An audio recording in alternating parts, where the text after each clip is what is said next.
अनपढ़ मालिक और पढ़ा लिखा नौकर। हीरापुर नाम का एक छोटा सा गांव था, जहां पर एक अमीर अनपढ़ व्यक्ति रहता था, जिसका नाम था केदारनाथ। वो अनपढ़ जरूर था, लेकिन स्वभाव से बहुत दयालु और नेक दिल था। वो हर गरीब व्यक्ति की मदद किया करता था।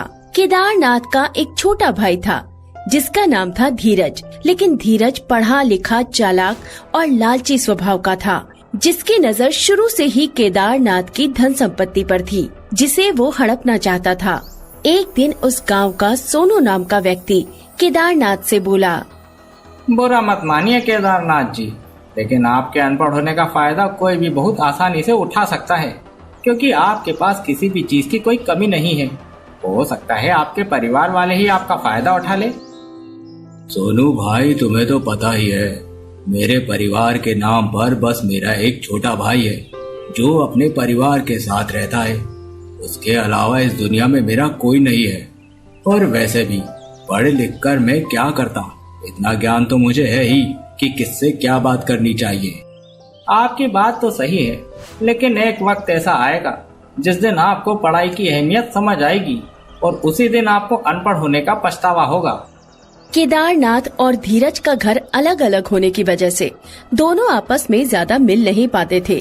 वहीं दूसरी ओर सचिन नाम का व्यक्ति नौकरी की तलाश में हर जगह आवेदन दे देकर थक गया था, क्योंकि वो बहुत ज्यादा पढ़ा लिखा और समझदार व्यक्ति था, जिसे काम की जरूरत थी।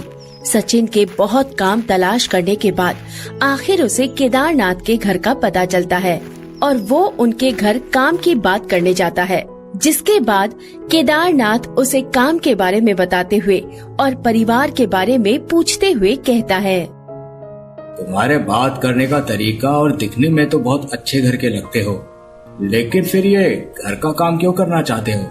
ऐसी क्या मजबूरी आ गई तुम पर जो तुम एक अच्छी नौकरी की तलाश नहीं कर पा रहे हो? साहब जी, अभी मेरे परिवार को मेरी बहुत आवश्यकता है, और मैं उन्हें बुरे वक्त में अकेला नहीं छोड़ सकता। उन्होंने मुझे बचपन से लेकर अभी तक पढ़ाया लिखाया और मेरी हर जरूरतें पूरी की, और आज उन पर बुरा समय आया है तो मैं उन्हें अकेला छोड़कर अपने जीवन के बारे में कैसे सोच सकता हूँ? तुम्हारे विचार और तुम्हारी बातों से तो तुम होशियार और ईमानदार लग रहे हो। उम्मीद करता हूँ कि तुम्हें घर का काम और बाहर का काम बहुत ही अच्छे से आता होगा और तुम कर लोगे। जी, मुझे हर काम बहुत अच्छे और साफ सफाई से आता है। आपको गलती निकालने का कोई मौका नहीं दूंगा। हर काम बहुत लगन और ईमानदारी से करूंगा। सचिन की मजबूरी होने की वजह से उसे नौकर का काम करने के लिए हामी भरनी पड़ती है, क्योंकि उसके घर में अंधे पिता और एक छोटी बहन के अलावा कोई नहीं था, जिस वजह से उनकी जिम्मेदारी पूरी करने के लिए उसे कहीं न कहीं काम करना जरूरी था, और वो केदारनाथ के घर नौकर का काम करने लगता है। वहीं दूसरी ओर धीरज को सचिन के बारे में सारी जानकारी पता चलती है, जिसके बाद धीरज गुस्सा करते हुए अपनी पत्नी राखी से कहता है, हम भैया की धन संपत्ति हड़प नहीं पाएंगे, क्योंकि उनके घर एक पढ़ा लिखा नौकर काम कर रहा है, और मैंने तो ये भी सुना है कि बड़े भैया हर काम मुझसे पूछकर ही करते हैं। कुछ ना कुछ करना पड़ेगा इस नौकर का, वरना हम ऐसे ही अपने हाथ से सारी धन संपत्ति गवा देंगे। सुनिए, आप भैया जी की धन संपत्ति पर अपनी बुरी नजर मत रखिए, क्योंकि उन्होंने अपनी मेहनत से सारी धन संपत्ति बनाई है, और वैसे तो भगवान का दिया हुआ सब कुछ है हमारे पास। हमें किसी चीज की कोई कमी नहीं है। ऐसे कैसे छोड़ दूं मैं इतनी सारी धन संपत्ति? भले ही भैया ने अकेले मेहनत करके इतनी सारी धन संपत्ति बनाई है, लेकिन मैं इतनी आसानी से उन्हें इस पर राज करने नहीं दूंगा। उनका सब कुछ मेरा है, और तुम बंद करो बड़े भैया की तरफदारी करना। देखिए, ऐसा कोई काम मत कीजिए जिससे आपको आगे जाकर पछताना पड़े। अगर आप ऐसी बुरी नियत रखेंगे तो भगवान आपका काम कभी आसान नहीं होने देंगे। अगर आपको धन संपत्ति चाहिए तो आप बड़े भैया से बात कीजिए, वो आपको इतना मानते हैं, आपको मना नहीं करेंगे। राखी की ऐसी बात सुनकर धीरज को और गुस्सा आने लगता है। केदारनाथ के यहाँ नया नौकर आने से उसके सारे मकसद पर पानी फिर गया था। धीरज उस नौकर को घर से बाहर निकलवाने की पूरी कोशिश करने लगा, लेकिन सचिन ने कम समय में ही केदारनाथ का विश्वास और घर के साथ बाहर की भी सारी जिम्मेदारी संभाल ली। एक दिन केदारनाथ नौकर को सरकारी कार्यालय पर घर का टैक्स भरने के लिए अपने साथ लेकर जाता है, जिसके बाद केदारनाथ उससे कहता है, सचिन, तुम ये 5,000 रुपए लो और घर का टैक्स भर दो, जब तक मैं बाकी के सरकारी काम और कुछ सरकारी योजनाएं भी पता करके आता हूँ। नहीं साहब जी, आपके घर का टैक्स इतना नहीं आता होगा, क्योंकि अगर आप हर साल समय पर घर का टैक्स जमा करते हैं तो सरकार की तरफ से आपको कुछ योजनाओं के जरिए आधा टैक्स माफ हो जाता है। और वैसे भी 5,000 रुपए बहुत बड़ी रकम होती है। इसमें से सिर्फ आपको मुश्किल से 2,000 रुपए से भी कम टैक्स आना चाहिए, क्योंकि आपका घर इतना बड़ा नहीं है जो आपको दुगना टैक्स भरना हो। आपका घर तो गांव में है। क्या सच में इतना कम टैक्स भी आ सकता है? वैसे तो हर साल कभी बढ़कर आता है तो कभी घटकर। इसी तरह जितना भी टैक्स आता है मैं उतना समय पर भर देता हूँ। देखिए साहब जी, ये लोग आपके अनपढ़ होने का फायदा उठा रहे हैं। हम आज ही इनके खिलाफ बड़े ऑफिस में शिकायत करेंगे, जिससे आपके घर का टैक्स भी कम आने लगेगा और जितने आपने एक्स्ट्रा रुपए दिए हैं वो भी वापस हो जाएंगे। नौकर से सारी बात जानने के बाद केदारनाथ वही करता है, जिसके कुछ दिन बाद ही उसके घर नोटिस आता है, जिसमें एक्स्ट्रा पैसे और कुछ योजनाओं का लाभ उसे मिलता है, जिसके जरिए उसका टैक्स भी कम होता है। केदारनाथ अब हर काम नौकर से करवाता, जैसे काम के दस्तावेज पढ़कर उस पर सही सलाह और जानकारी लेना और भी कई तरह की राय लेना।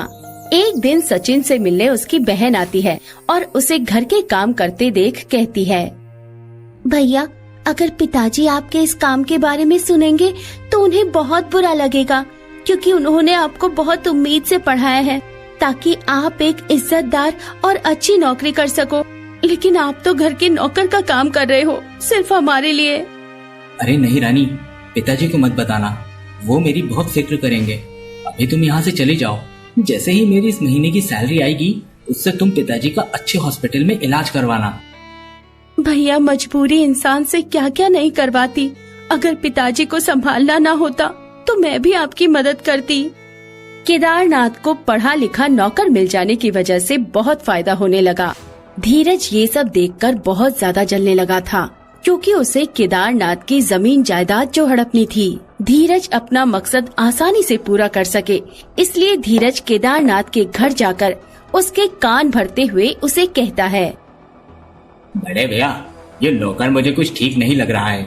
ऊपर से पढ़ा लिखा भी है, कहीं आपसे घर के कागजों पर कोई अंगूठा ना करवा ले। और वैसे भी आप तो अनपढ़ हो, आपको कौन सा पता चल रहा है कौन सा कागज किस काम का होगा।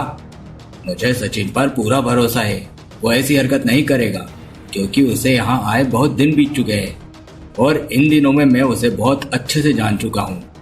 आप मेरे बड़े भाई हो, मैं भला आपका नुकसान क्यों चाहूंगा। मैं भी पढ़ा लिखा हूँ, इतनी समझ तो मुझ में भी है।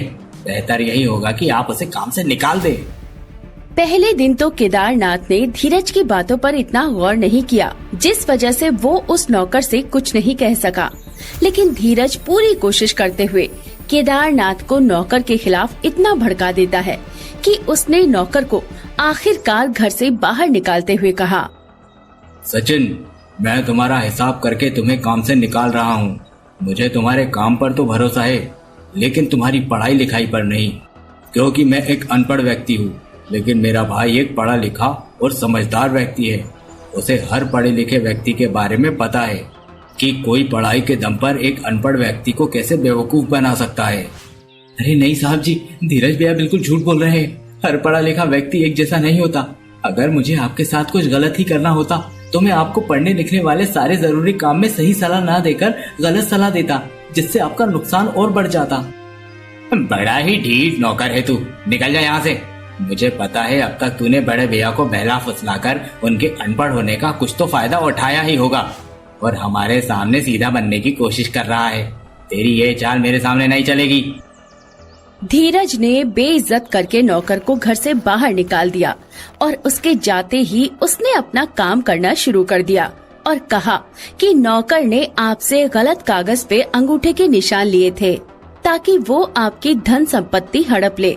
ऐसा बोलकर धीरज केदारनाथ की सारी धन संपत्ति पर उससे अंगूठे का निशान लेकर अपनी असलियत दिखा देता है और केदारनाथ को घर से बाहर निकालते हुए कहता है, बड़े भैया, आप सच में कितने बेवकूफ और अनपढ़ व्यक्ति हो। मुझे पता नहीं था कि आप मेरी बातों पर इतनी आसानी से विश्वास कर लोगे।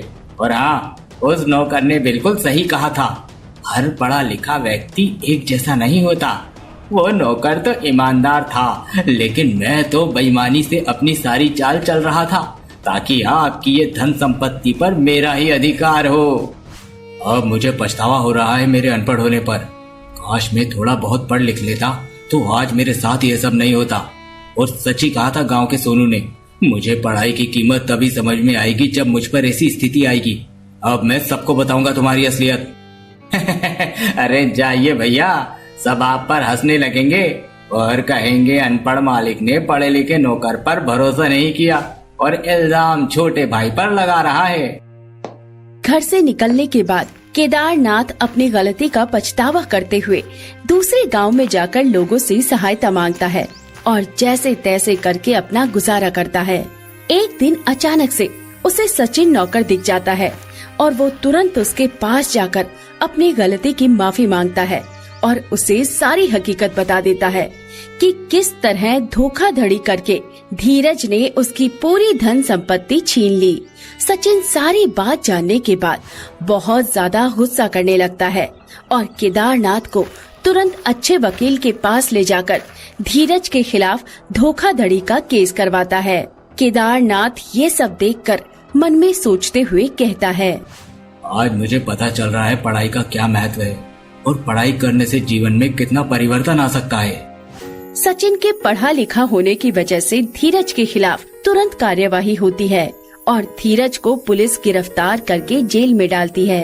केदारनाथ अपनी धन संपत्ति दोबारा पाकर बहुत ज्यादा खुश हो जाता है, जिसके बाद वो सचिन से कहता है, सचिन, मैंने भड़कावे में आकर तुम्हें गलत समझा, लेकिन मैं अपनी गलती का पछतावा करना चाहता हूँ और मैं चाहता हूँ कि तुम अपने परिवार को लेकर यहाँ आओ और मेरे साथ मिलजुल कर रहो।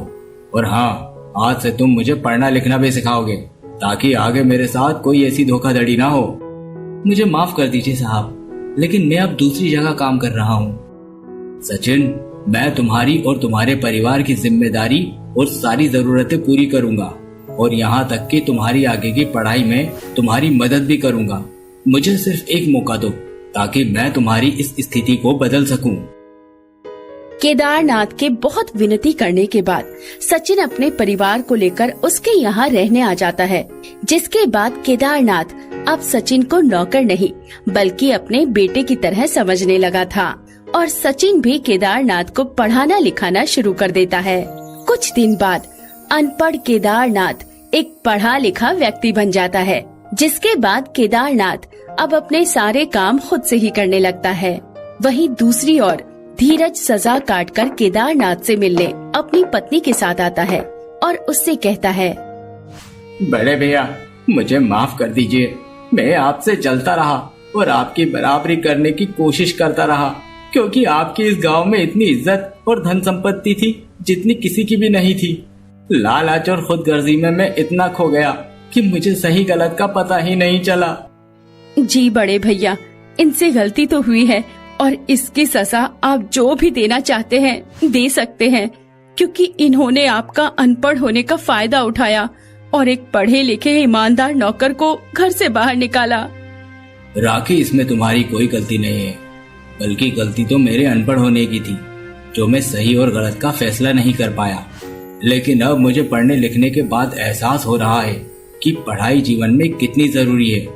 मैंने धीरज को भी माफ कर दिया क्योंकि वो अपनी गलती पर शर्मिंदा है। शिक्षा तुम्हें सही का साथ देने के लिए और जुल्म के खिलाफ आवाज उठाने के लिए शक्ति प्रदान करती है। इसी तरह अनपढ़ मालिक ने पढ़े लिखे नौकर की सहायता से अपनी धन संपत्ति वापस ले ली और अनपढ़ मालिक ने पढ़ने लिखने का फैसला किया और नौकर की मदद से पढ़ना शुरू किया। वक्त के चलते अनपढ़ मालिक भी अब पढ़ा लिखा बनकर स्वयं के काम स्वयं ही करने लगा।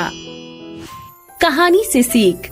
ये कहानी हमें शिक्षा का महत्व समझाने का एक उदाहरण है। शिक्षा हमें सिर्फ ज्ञान ही प्रदान नहीं करती, बल्कि ये हमें जीने का सही तरीका भी सिखाती है। जैसे कि हमने कहानी में देखा, एक अनपढ़ मालिक ने अपने ही भाई से धोखा खाया अगर वो पढ़ा लिखा होता तो उसके साथ ये कभी नहीं होता।